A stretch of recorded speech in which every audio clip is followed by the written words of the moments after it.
ತಾವು ಒಬ್ಬ business man ಆಗಿ ಯುವಕರಿಗೆ ಬಿಸ್ನೆಸ್ ಮೋಟಿವೇಶನ್ ಕೊಡ್ತೀರಿ ಸರ್?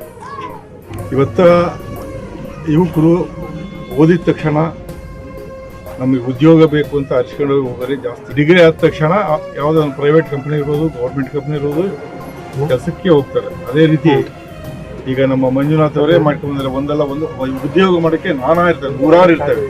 ಈ ಪೆಟ್ರೋಲ್ ಬಂಕ್ ಅನ್ನೋದು ಇದೊಂಥರ ಆದರೆ ಇನ್ನೊಂದು ಕಾಂಟ್ರಾಕ್ಟ್ ಇರ್ಬೋದು, ಅಥವಾ ಸಣ್ಣ ಗುಡಿ ಕೈಗಾರಿಕೆ ಇರ್ಬೋದು, ಚಿಕ್ಕ ಪುಟ್ಟ ಕೈಗಾರಿಕೆ ಇರ್ಬೋದು, ಬೇಕಾದಷ್ಟು ನೂರಾರು ಕೈಗಾರಿಕೆಗಳಿವೆ.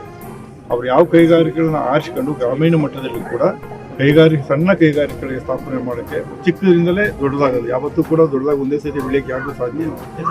ಅವರು ಸಣ್ಣ ಮಟ್ಟದಿಂದ ಬೆಳ್ಕೊಂಡು ಹೋಗ್ಬೋದು. ಅದರಿಂದ ಆದಷ್ಟು ಕೆಲಸ ಕಾರ್ಯ ಗೌರ್ಮೆಂಟು ಪ್ರೈವೇಟ್ ಅನ್ನೋದ್ರ ಬದಲು ಸ್ವಂತವಾಗಿ ಯಾವ್ದಾದ್ರು ಸಣ್ಣ ಕೈಗಾರಿಕೆಗಳ ಮೂಲಕ, ಗುಡಿ ಕೈಗಾರಿಕೆಗಳ ಮೂಲಕ ಸ್ಟಾರ್ಟ್ ಮಾಡಿ ಅದರ ಬೆಳವಣಿಗೆ ಕಂಡ್ರೆ ಅದರಲ್ಲೂ ಕೂಡ ಅವ್ರು ಯಶಸ್ಸು ಕಾಣ್ಬೋದು.